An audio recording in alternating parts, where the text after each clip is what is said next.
Hey everybody, and welcome to the Whiskey Dictionary, where I do the research to try to teach you a little something about what you're drinking. This week's going to be a little bit more of a laid-back episode. As you see, I'm up here in my kitchen. I haven't been here in a little while. Typically, I film down in the basement, down in kind of like a little studio that I set up for myself. But this week, I'm going to just kind of tone it down, a little out of place, not going to do the B-roll, just going to talk about a good whiskey. So this is the Old Forester 100. You might hear this called the Old Forester Signature.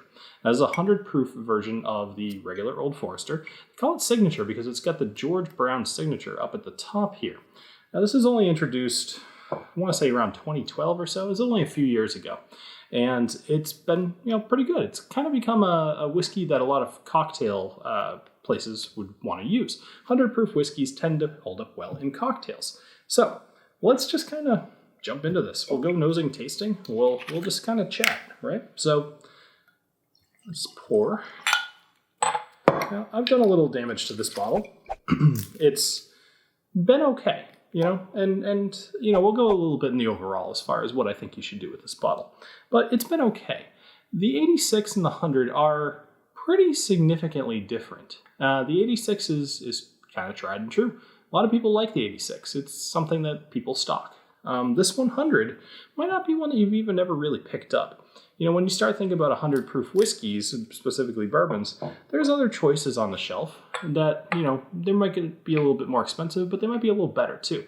You're going to find this right around the range of about $30. All right, let's just go ahead and get into the nosing and the tasting here.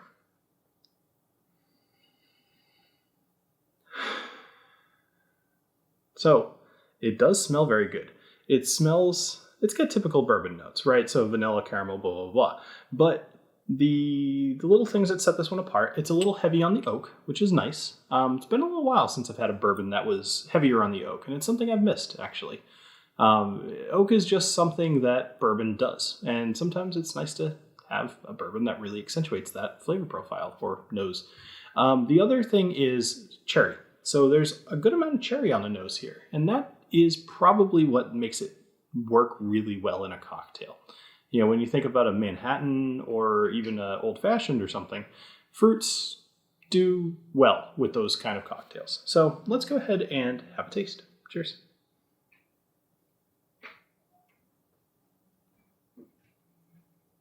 Now the 100 proof, it holds up. It tastes like a 100 proof bourbon. But here is about the only flaw I'm really going to give this, especially for the price point. The finish is weak. The finish is very weak. It's tasty right up front. It's a little spicy. This is 72% corn, I believe 18% rye, and 10% malted barley. So the rye stands out. You do get some of the I say burn. You get some of the spice, right? And the oak barrel is going to lend itself to that as well. So between the rye and the oak, you're dealing with kind of a spicy whiskey.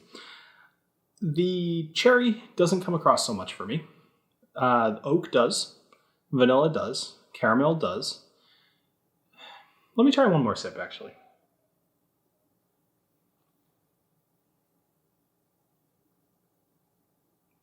Yeah, it's just crazy how disappointing the finish on that is. It's almost like it just disappears in your mouth. So yeah, I don't know. No cherry. But the flavor profile here is so basic. It's so basic that it's just hardly worth spending too much time on. So what I'm going to do is I'm going to take this. This is kind of what I was talking about. I'm going to do something a little bit different. And that's part of the reason I'm kind of hurrying through the beginning part of this. There's not a whole lot to talk about here. This is just another expression from Old Forester, which Old Forester, the brand, is awesome. Go check out the video up here if you want to learn more about the brand. It's actually kind of cool. They were the first bourbon to ever put themselves into bottles and sell themselves consistently like that. And they were able to work through Prohibition selling themselves as medical whiskey. I would actually like to see what people actually prescribed whiskey for. Like, oh, I have a headache, I need some whiskey. Yeah, let's go drink whiskey the night before. But anyway, so this is what we're going to do tonight. I have a little something fun planned. So I was thinking, this is a whiskey I would use for cocktails. So let's make a couple cocktails. So I'm going to make the same cocktail. I found myself doing a little experiment earlier tonight. It's where I got motivated to not only film this, but also to just do this on camera. So I'm going to make 2 old fashions. And these old fashions, are going to be a little bit different. I'm not going to use granulated sugar or even a simple, regular simple syrup. In fact, I'm going to use Demerara simple syrup. Now, my buddy, I say my buddy, I don't even know the guy. This guy, Greg, who runs a channel called How to Drink, which I'm sure a lot of you guys have seen. He's awesome, by the way. If you haven't watched him, he's just great. So I was watching him make old fashions. He did like 5 different old fashions. One of them was using Demerara sugar. Now, I watched this earlier today, and I said to myself, you know what? I'm going to go out at lunch, and I'm going to go buy some Demerara sugar. Now, for those of you that don't know, that's essentially just kind of a crystallized version of the sugar. If you ever see sugar in the raw, the little brown packets at a coffee shop or something, it's very similar to that. It's a brown sugar that is early on in the, sugar refining process where they crush the sugar cane, and it's chunky, right? So, making a simple syrup is very easy. You do a cup of sugar and a cup of water, and you boil it together till it's homogeneous, and now you've got a nice syrup to use. So I'm going to make one with that. Now this over here, this jug o something, this is that maple syrup that I did the episode on last week. This is the one from Woodlife Ranch, and it's a bourbon barrel-aged maple syrup that spent time in ex-bourbon barrels from Bully Boy. And this is, available. I'll put a link down, and it's not about that in this video, but check the description if you'd like to get your hands on this. It's really cool. I made pancakes last week. It was really good. So here we go. We're going to make a couple of old fashions. So first things first, we're going to do just we're going to do a 1/4 of an ounce of simple syrup. So boom, nothing major there. And now we're also going to do 1/4 of an ounce. You could probably go a little bit less, but I like the flavor of this, so I'm going to go 1/4 of an ounce of maple syrup. Now, I did try these earlier, and I do have a favorite, but I will say that they are kind of on par with each other in a different way. So 1/4 ounce of that. We're going to do 2 ounces of whiskey after, I almost forgot, we have our Angostura bitters. Now, I bought this thing earlier today only because, I realized that with the Angostura bitters, it's part of their marketing that they have the little label too big or whatever. There's a whole story behind that. I think it was a set of brothers started the whole company, and the label is big intentionally nowadays because when it was first made, one of the brothers accidentally ordered the labels too large and it didn't fit on the bottle. So they kind of embraced the screw up, and they said, you know what, forever we're just going to have a label that's really inconvenient, kind of awful, but I hate it. So I bought one of these guys. This is kind of neat. You just do 1, 2 dashes of bitters, 1, 2 dashes of bitters.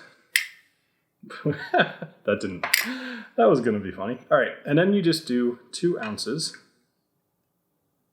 of your bourbon. 1, 2. And you don't worry about making a mess because making cocktails always makes a mess. Nobody can make a cocktail without making a mess. Or if they can, they are superhuman. Now, here's the cool part. So you take a peeler. You hope to get a little bit longer of a peel than I just did off the back of an orange. I'm going to try one more time here because I got a little extra space. Now, there's some cool stuff that you can do with an orange. All right, cool. I got two decent sized orange peels right here, right? Yeah, that looks good. So in an orange peel, there are oils. Duh, right? It's what smells good. That's why you zest a lemon. But what you could do with an orange, what you can do with an orange is if you hold it kind of near your drink and you squeeze it. Actually, I'm sorry, I'm doing things a little out of order. Sorry, I'm not a cocktail channel. I'm just a guy who occasionally makes cocktails because I like to. Stick an ice cube in there. Now, I like to use these big, huge chunk of ice. If you tilt, you'll spill a little bit less. So just, a little dick tip there. Whiskey dick tip. All right, cool. So throw your ice in there. Now take your orange, and if you squeeze it in half, you're gonna express some of those oils all over this thing.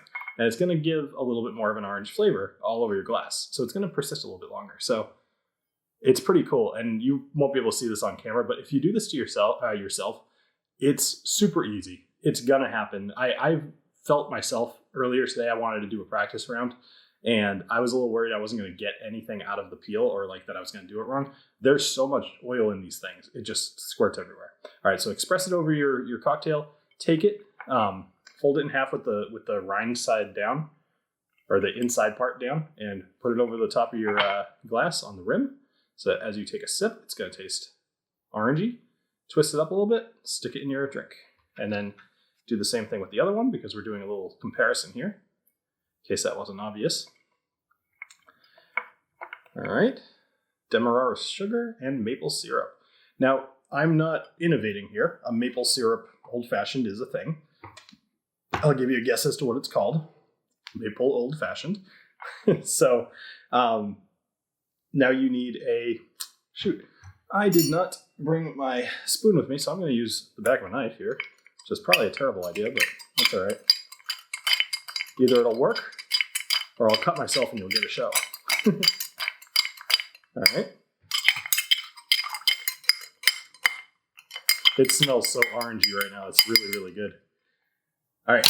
Excellent. So now I've got 2 old fashions, and you saw how easy that was. It's just no work at all, honestly. Making the simple sugar takes a little bit of time, but it's, in the refrigerator, it'll last you quite a while. So let's start off with the more traditional sense. Even though it's the Demerara sugar, it's more along the lines of what an old fashioned typically is. It's just sugar, bitters, whiskey. So cheers, guys.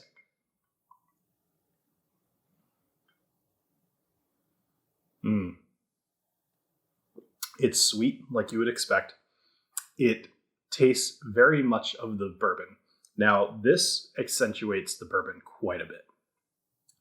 Whereas a typical bourbon will have vanilla and caramel and some of those other notes I mentioned, oak.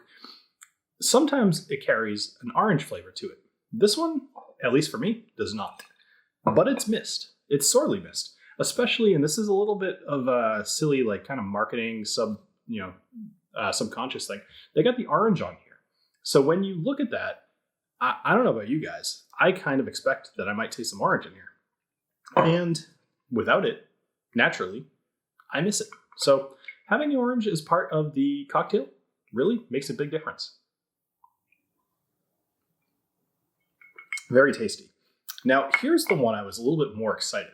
I had never had a maple syrup old fashioned or a maple old fashioned before tonight, probably about 3 hours ago. And it's got a unique taste. So I'm going to try a taste of this and we'll see if it persists. So cheers again.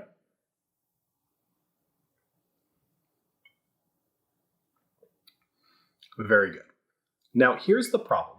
No, not problem. Here's the difference. When you use maple syrup, I would suggest using less than 1/4 ounce. I would use almost half that. If you find a recipe, they're going to tell you it's like a teaspoon that you want to use, or maybe a teaspoon and a half. I would go more with that. This is a little heavy for me on the maple syrup, but that's my own fault. I put too much in there. And realistically, I ended up pouring a little bit more than 1/4 ounce because it's a big jug.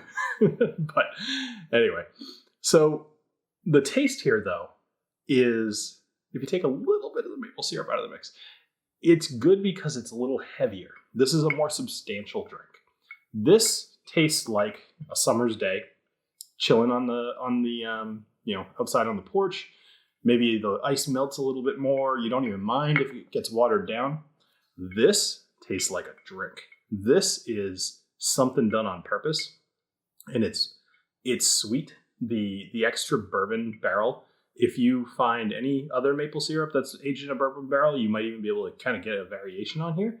But in this case, with the ex-Bully Boy, so I know that Bully Boy in general is just kind of it's not like the most robust bourbon, but it's got enough flavor that you can taste 2 separate bourbons in this if you really try. For me, it's more that I drank this earlier and I really kind of evaluated it on the palate. And I'm picking that up a little bit here, but I'm glad I did because, like I said, I put too much maple syrup in there. All right, let me try another sip. Yeah, that's just really fun. It's layered. It tastes like really good maple syrup, and then it reminds you that you're drinking bourbon too. And then there's some orange there from the rim of the glass. So this is interesting. If I had to choose one of these two to have, I would pick the maple syrup one. And the reason for that is I'm not the biggest fan of Angostura bitters, and I know I can buy other bitters. That's a problem for another time. It's not something I've explored as much as I really need to. But this one, I find that a regular old fashioned tastes like bourbon and bitters and sugar. This tastes like a mapley bourbon drink. It's much more synergistic. Synergistic? It's synergized. It's better than the sum of its parts. So anyway, that would be my vote for sure. As far as drinking this neat, I think you could pass on it. But is this something worth having in your bar? For the price difference between this, the 100, and the 86, I would say that depends on whether you're looking to have a 100 proof bourbon in your bar. I think it's worth doing. I think it's worth having a 100 proof bourbon in your bar. That way you can make stronger cocktails. Is this the one? I have to go no. Although I think the 86 is something special at the price point, I want to say that I was probably a little wrong with the $30, and I'll correct myself here during the editing here. I think this is a little over $30.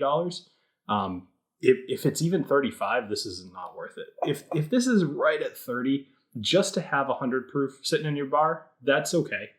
There's not a huge difference between the 86 at like $24 and this at $30. At that point, go for this because it's higher proof. But if this is even at $35, I feel like you're entering a territory that's dominated by other brands. So anyway, I guess this would potentially get a stock it from me. Or just an ignore it, which is a weird combination of rating that I've never given before. If this is up your alley and the price point's right, this is something you might want to keep on hand. If it's not, just ignore it completely because it's just a typical bourbon and there's 100 of them out there that are about as good. So the finish is what really did it for me. There's just no finish and that kind of kills it. So anyway, thank you very much for joining me here on the Whiskey Dictionary. This has been awesome. Don't forget to hit subscribe if this is a thing that you enjoy. Thanks for joining me here on this little bit more of a kind of casual episode than I normally do. And if you're interested at all, check out the Patreon. There's lots of stuff there, lots of perks for anybody who signs up, and some physical stuff that you'll get in the mail at a very low tier. So definitely check that out. And I'll hopefully see you next week. So have a great rest of your night and triple cheers. I don't know how I'm going to drink this, but let's see.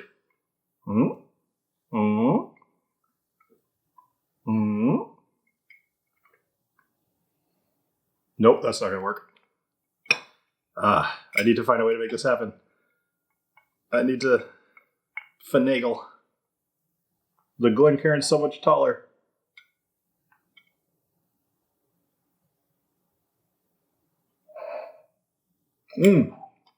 Got it. Cheers.